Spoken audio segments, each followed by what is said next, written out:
Hi, and we're back again. This is Scott Q. Marcus, a motivational weight loss expert, CRP, that's Chief Recovering Perfectionist of This Time I Mean It, and the founder of 4monthstogoal.com. We also call it the Inner Oval because it's a small group of people who get together and help each other out. And if you don't know why it's called the Inner Oval instead of the Inner Circle, you got to go back and watch video number 2.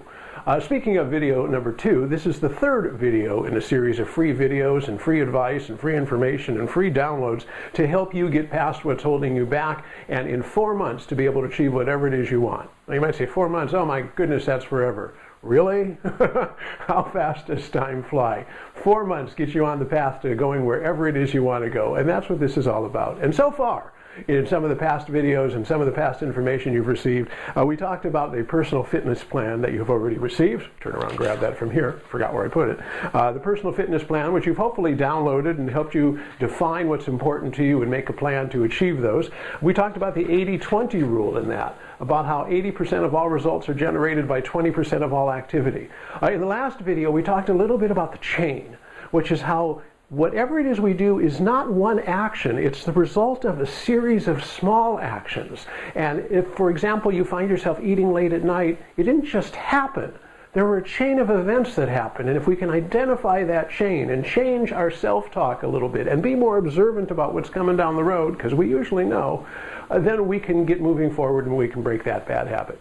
But even if you have a habit that you've been breaking and you're moving forward, there's the dreaded plateau. We hate plateaus, don't we? You get to a point and you're just stuck and you can't seem to figure out how to get off of it. Well, that's what these weird little graphics are all about. Again, the high-end graphics that you get. Isn't that amazing? When it comes to breaking a plateau, what we really need to do is decide to move forward. Well, no fooling. But the reason we don't decide to move forward is because we can't make the decision to move forward. And there's 3 types of decisions that people have to make. And let me explain the 3 and show you how you can get past that plateau if you turn the decision around to a different type of decision. So on the first graphic up here, we have approach. This is a type of decision called an approach decision. And an example of an approach decision is when you have 2 things you really want to do and you just can't make a decision. Let's take an example of it's time to go on vacation and you're planning your vacation and you're thinking, boy, we could go to Hawaii or we could go on a cruise. I mean, 2 really exciting things.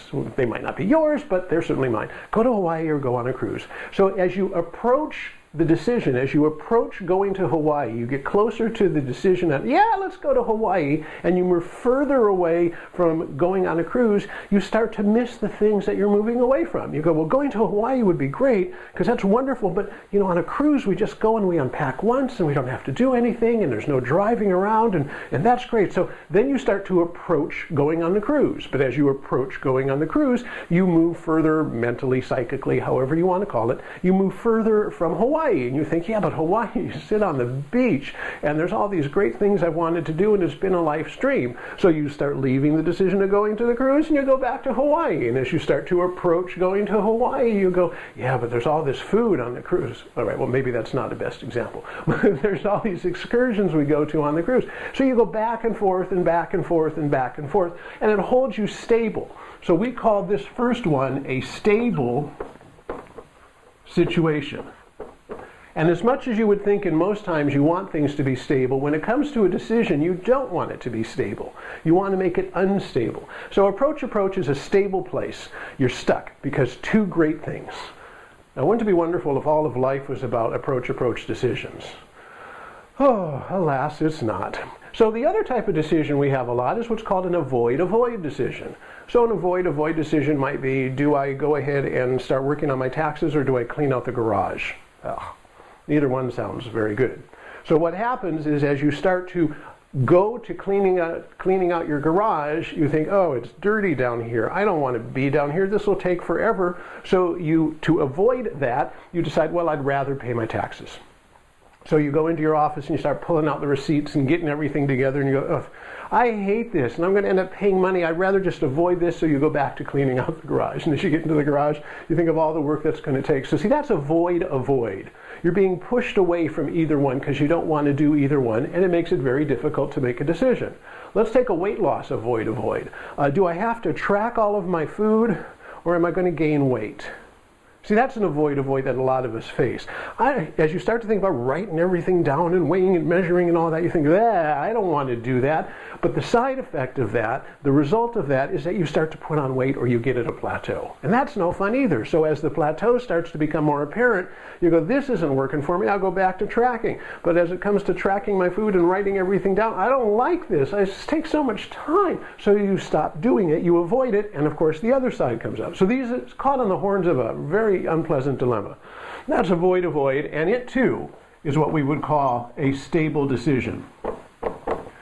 We don't want to be in a stable place. We want to be in an unstable place where the decision becomes obvious. And the way we do that is we turn the decision into an approach, avoid decision. So as opposed to thinking in the last example that it's an issue of tracking all of our food or gaining weight, we think of gaining weight or feeling better because we tracked all the food. See, what we do to make the decision an approach, avoid decision is we think of the benefit of the work rather than the work. And then it becomes pretty clear. Now, it's not a matter of whether I'm going to track versus whether I'm going to gain weight. It's a matter of whether I'm going to feel good about the fact that I'm doing what I need to do to be healthy or I'm going to gain weight. Well, once you get into a decision like that, do I get to feel good or do I get to feel bad? You start to move in that direction. It is what we call unstable.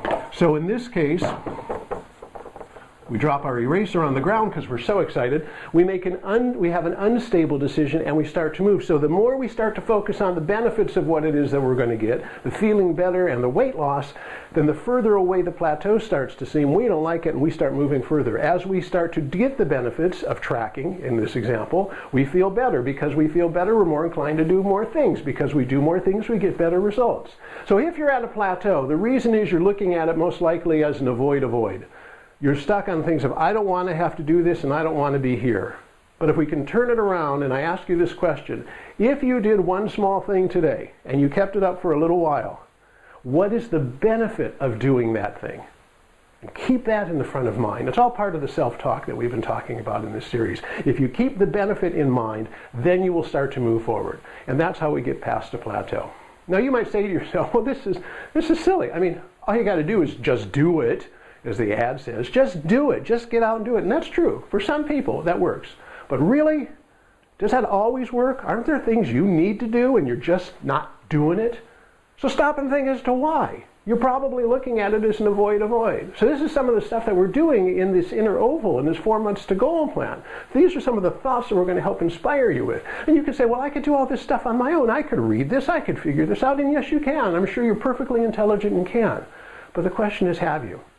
Have any of the insights over these past videos kind of sparked a thought inside of you and you said, I never looked at it that way, or I forgot about that, and that's good to be reminded.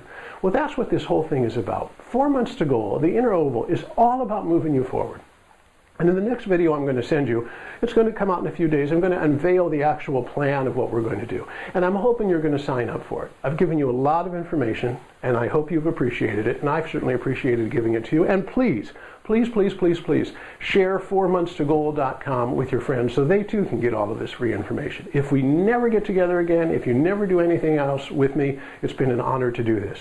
But I want you to watch for that next video because I'm going to have a very special offer in it for you. This information is all yours to do with as you wish, no matter whether you go on or not. It's just been an honor to put these together. I hope you've enjoyed it. If you know anybody who might like this, again, send them to 4monthstogoal.com or to my website because I am a speaker, a coach, and a consultant, and I'd love to work with you or anyone you know, and that's at thistimeImeanit.com. So, as always, treat yourself special. Thanks for watching the video. I'm Scott Q. Marcus, and we'll see you in the next one.